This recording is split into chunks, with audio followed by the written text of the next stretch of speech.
Hey guys, what is up? I'm back and today I'm going to be making a video that I haven't done in a long time. I don't know why I've been delaying this video so much, but it's part 3 of all the exotics. Now I looked back and I was in disbelief. The last time I made this video, part 2, all exotics, was 7 months ago. So obviously there's been a lot of exotics. So I'm going to split this video into 2 again, so I'm going to stop at a certain point, and then I'm going to have the exotic for exotic part 4 into another video because I don't want to make this like 20 minutes long or something. So yeah, last time we left off at the monster Harfin. Now obviously 1, 2, 3, 4, 5, 6, 7, 8, 9, 10, 11, 12, 13, 14, 15, 16, 17, 18, 19, 20 monster lines have been added for the past 7 months. Really? 7 months? Jeez. Okay, well, so let's start off with Atlanticins Exotic. Obviously, Atlantitan, one of the Titan class, and they earn a decreased amount of XP. And the exotic is just a purple, whereas its visor and its belt maintain creamy shades, and the color, the goggles inside the visor actually brown, as well as the padlock on his chest. So then we move on to exotic Kusai and Katsuki. That's not elusive. Okay, so right now it maintains a vampire-esque image with the dark purple maroonish and the red wings, and then we mutate into Katsuki, and obviously maintaining the same aesthetic just with a different body type. Maybe I should turn my brightness up. Hang on, if I could just there we go. And now next mon, I don't want to click back. Okay, so after Katsuki appears Ovelin. Oh, I forgot Ovelin's exotic. I don't think this is quite the. Wait, there was a patriotic. Oh, I clicked Robini. That's why. I was about to say patriotic Ovelin. I don't remember that. Okay, where are you, Ovelin? There we go. I clicked on Ovelin this time. The only skin I have is an exotic. So compared to its regular orange tints, which represent a furnace, it's white, which is kind of a resemblance of purity, I guess.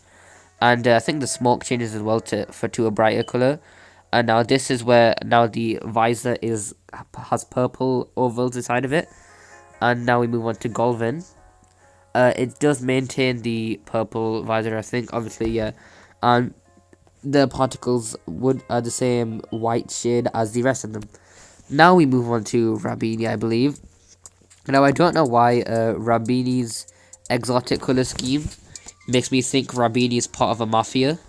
It just gives me that vibe, like the along with the hat, like maybe not the bow tie, but the black, orange, and the grey orange, and the grey orange and the brown mixed together, and they just create this certain aesthetic that just reminds me of the mafia, and I'm not sure why. So yeah, big man Alcare over here. Now that I think about it, I might not have to make 2 separate parts because this video might not be as long as I originally thought it would be.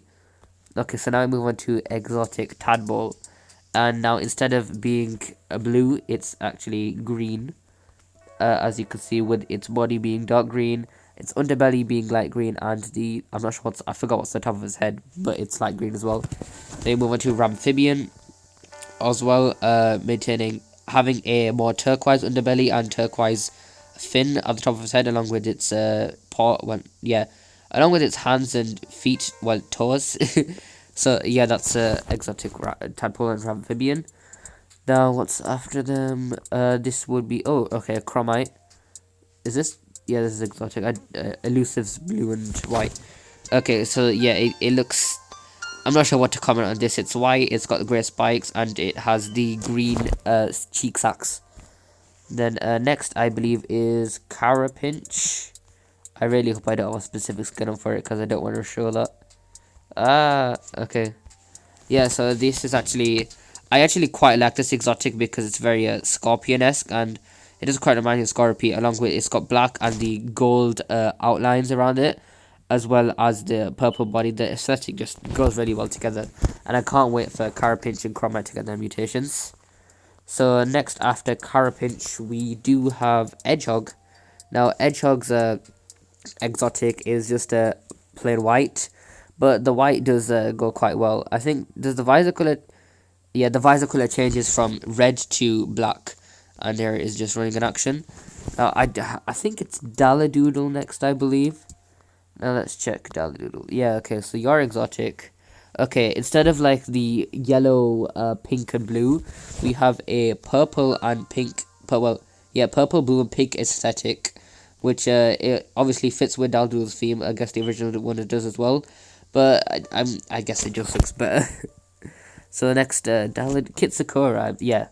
Oh, I can't showcase both forms. That does annoy me.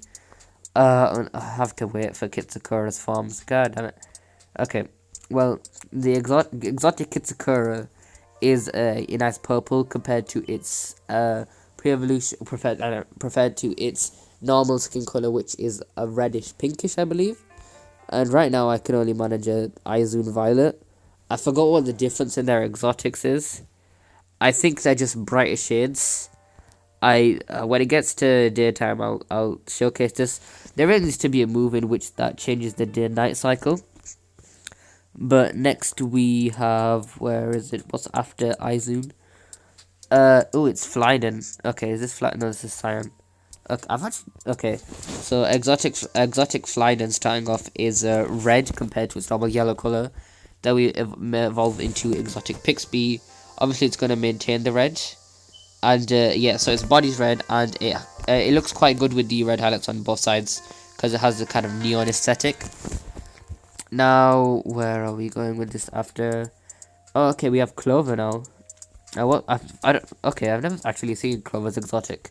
So it's okay, that's pink. It's pink with the underneath its face being red, along with its tail being a cotton candy-ish pink, and the back of the tail being deep red. So now we evolve into Botanica. Okay, now it has okay, so its front two legs are deep red, and then its hind legs are yellow. Along with I'm not sure what they are in the ears, I'm not sure what they're called, but it's got purple eyes, and whatever's on its face it is pink, along with the red flower feature behind its neck. I'm not too sure on my body parts, so you have to bear with me. So, we only got about 5 months left. Okay. Okay, Elekitty. Oh, I have the exotic on. Elekitty's exotic. I feel like it's just you could have the same effect by putting the green skin on it. I'm not really a fan of this exotic compared to Botanicats, because I don't know, from black to green isn't really as aesthetic that suits it. Like I can't think of colors from my head that could match this, because I like the fact that like the tail suits it, but not the body. But yeah, moving on. Phyto Titan now, or Amenbi? Oh no, it's Wonderwood, then Phyto Titan. Okay, now Wonderwood's Wonderwood's exotic is more reminiscent of an actual, as in Wonderwood's is normally it's a purple. It's like a haunted tree. This is reminiscent of an autumnish tree that you could see like in the real world, but obviously without the eye. And maybe not the bow maybe there's an arrow from the bow inside of it. Okay, and now we move on to Phyto Titan. What's this exotic look? Oh, okay, it's exotic again with the reminiscent of an autumn tree, with its skin being a slightly lighter brown, and the tree having changed color into a yellowish greenish shade, along with the centerpiece being orange. Now we should move on to Amenbi, Magmava, Tarabi, and Kachik. Okay, Amenbi's exotic. Oh, it's blue. Quite like blue is my favorite color, so I am quite a fan of Amenbi's exotic. And then we move on to Garadira. Garadira. I'm not sure how you pronounce that, but yeah, there we go. Yeah, this is quite a cool exotic overall, to be honest. Like, obviously, I do love the animation that's gone into this as well, because it's a water glider. Now we move on to Tarabi. Is it? No, it's Magmava. Okay, I already have the exotic skin on. Okay, so it's I guess the Magmava and Pugma are kind of their exotic is kind of boring. I think it's Stingfernos that kind of matters. Obviously, they've changed from the red to the yellow, and yeah, Stingferno is obviously the big one that matters. being having like a golden superhero. It kind of reminds me of Captain Gold's Yu-Gi-Oh card. Don't know if you've ever seen it, but yeah. So that's Stingfernos exotic. Then we move on to Tarabi. What is it? I forgot. Oh yeah, little Bidoof boy. Okay, so it's exotic changing from its brown skin color to black, and then we let's change into Telecom because it's got more features I could talk about. And oh, okay, fine. You want to fight? I will fight you, but not now. I am doing things I don't want to do. Look what you've made me do. Okay. So yeah, it normally wears a red clothes, but instead it's wearing green, and I don't remember if the hat's changed color. But yeah, that's Tanakama's elusive exotic. Now, thanks to this stupid tarantula, I can't reset. So bear with me.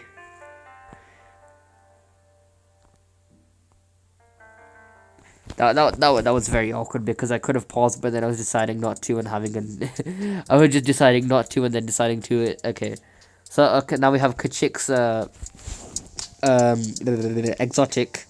So yeah, it's compared to the green color, it's turned brown, and it's back cactus. Oop, you just have to bear with me. Sorry about that. Okay, so this is okay. The cactus on the back of its tail, it's kind of more reminiscent of more of an actual desert cactus compared to the green on it. And then Hoctus. Okay, let's move on. I don't have any moves on this, do I? Besides slash.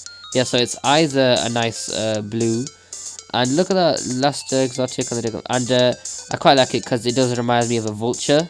And it's got obviously a red mohawk with the back feathers being red as well.